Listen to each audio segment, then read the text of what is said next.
Will Neuralink one day give us telepathy?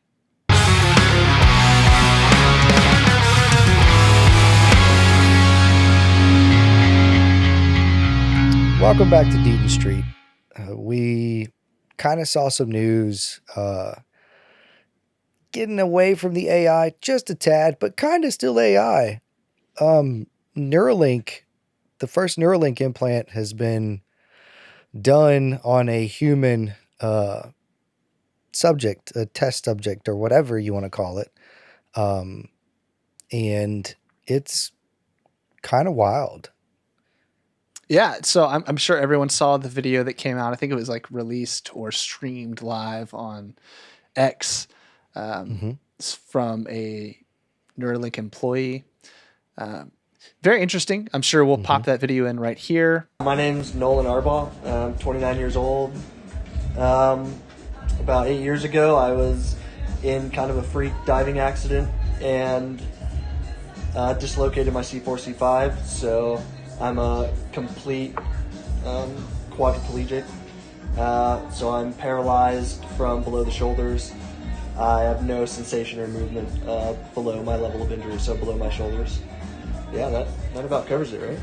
All right, yeah. So while he's been introducing himself, let me just flip the camera around so you can see what Nolan's been doing. Yeah. Let me come over here. Do you want to explain a little bit what's going on here?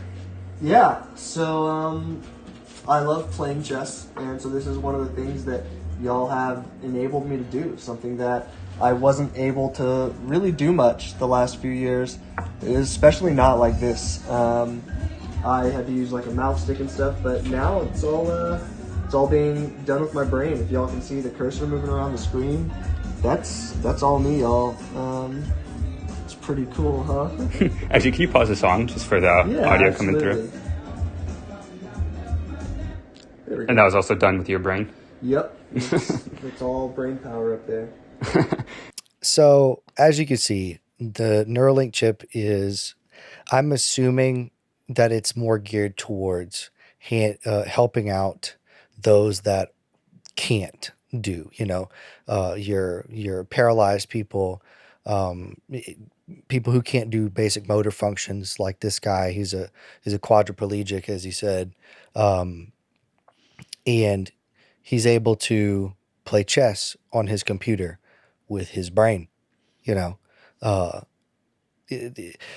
move his mouse, pause the music, all this other stuff. But like he could do basic functions through the Neuralink on his computer. It's just wild to think about. It's like you were saying, like I'm using the force to move the mouse, which I thought was really cool. Yeah, so this isn't the first of these type of implantable kind of brain interfaces that has been put into a human to assist with essentially that. The difference in this technology and the difference in the Link is what it's being called. Not the hero of time. That's Legend of Zelda. So the difference in this is the amount of brain neurons or neural activity that Neuralink can detect. So before, different companies, different devices have been in kind of the hundreds. I believe Neuralink right now is detecting up to like 10,000 of these connections. And so 10,000, that's more connections, that's more data that's being processed and sent to the external devices. And those external devices are essentially interpreting the neural activity of his brain and kind of translating those into functions. And so that's how he's able to move his cursor, but it's also kind of why it took him a while to kind of figure it out, because it's not necessarily reading his mind. It's detecting the electron or the neural kind of electric activity within his brain.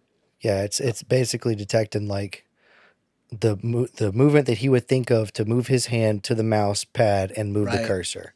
That's what it's translating, Yeah. Now, this is not the only type of device like this in development right now. I did a little bit of research for this topic and actually found a group in Switzerland have successfully allowed a paralyzed man to walk. So the way that they did it is essentially the same thing. They are reading the electronic the neural activity within the patient's brain, but they have a device.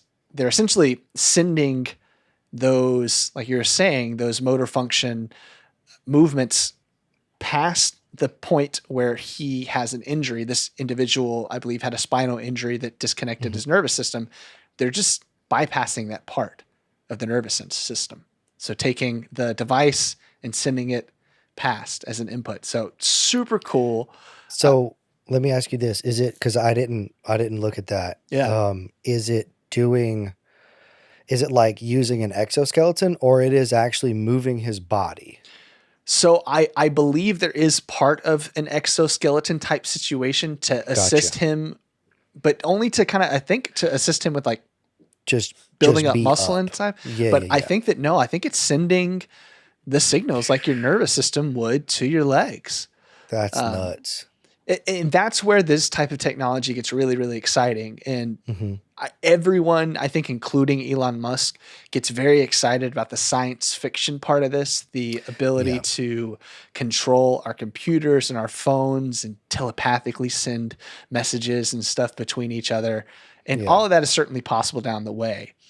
But I think the cool part of this is allowing folks that have had an accident or, for whatever reason, their nervous system is not fully intact.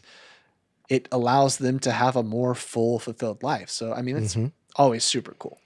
It allows you to function semi-normally or do what you got to do. You can have a job at that point. Yeah. And actually feel like you can do something. One of the science fiction-y things that Elon has talked about, and I read about in some of the articles, is the idea that you could use a device like this. And so the link, I should say, is a little bit smaller than a quarter. And it's implanted in the back of the patient's skull into the brain. It has like tiny little fibers that are like reading the electronic. The electrons firing off in your brain. Right.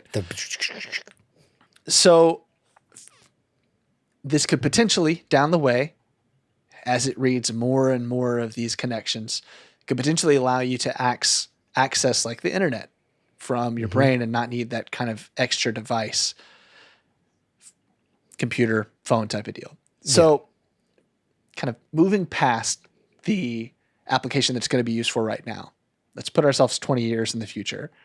Is this something that you would do knowing that it's not actually reading your mind, and this data is probably not going to be used to like data mine and like read your thoughts and, figure out what you really think about Elon Musk when you're sending a tweet, or sorry, an X. I don't know what they're called anymore, but Yeah, I don't know. I mean, Something. would you do it? Absolutely not. That's it. Just no. No, absolutely not. And this is just, it's like super worst case scenario. Like, okay, cool. We all have these chips in our brain, right? Who's to say that there isn't a power switch somewhere? I mean, it couldn't turn off your brain, but I get what you're saying. It's too intrusive for me. Yeah. It's like, nah, I want to be to me, and I don't want the possibility of there being a computer in my brain that can, I mean, let's face it, it will be able to do whatever data mining it wants to and hide it. It will be able to, I mean, you have all this AI technology now, you have all this technology, hackers, you could. There's an argument there, right? That as we talked about AI on Monday, we're going to talk about AI on Friday. You alluded to it in the intro of this. There is the idea that translation could get better and better and better, especially if you used AI generation to help the big companies help with that translation. Yeah. So there's an argument there. I'll give you that. It's got cool implications for sure. It's super cool. But I don't need it, I see why people would get it. I would be interested in getting it eventually if it was something I could take on and take off. I don't know how that would happen, but something that I had the ability to, you know, if I did want to go take a hike in the woods and, you know, Yeah, and like, be disconnected. yeah, I mean, that's the best part of a cell phone, right? Is that you can leave it in your car. You don't have to bring it everywhere.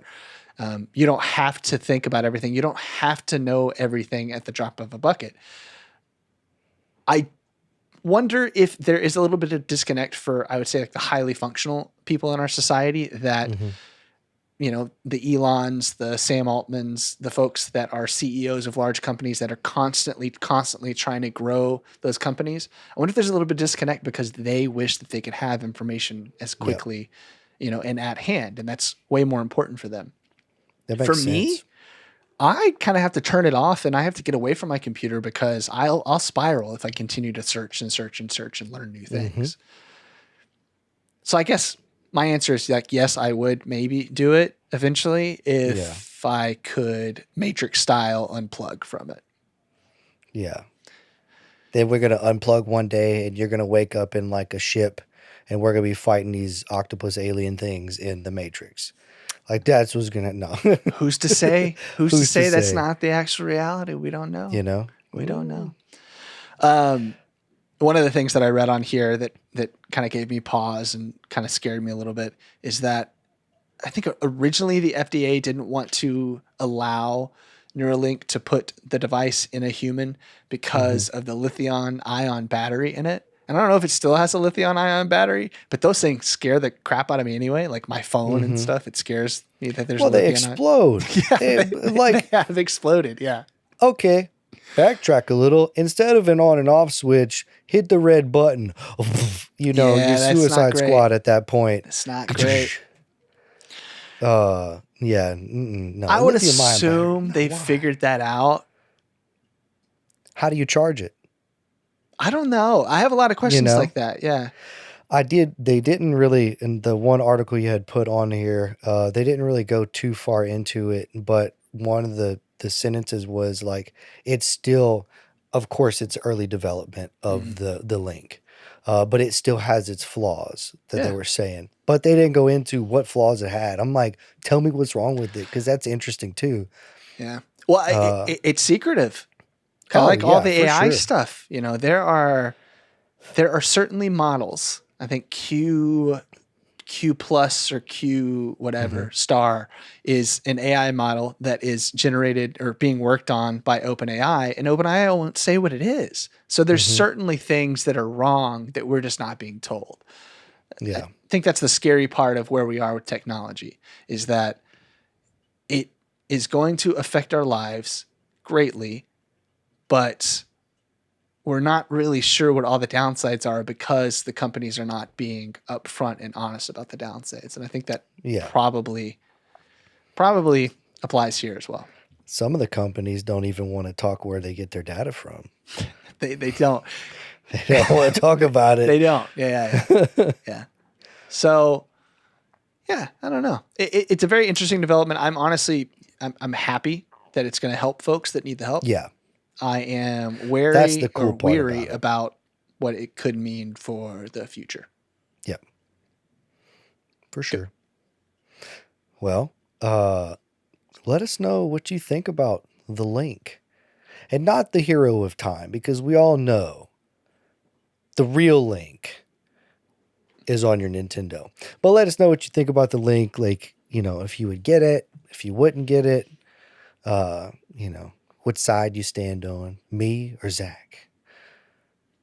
I mean, removable. That's the side I'm on. Removable Link. Removable links. Yeah.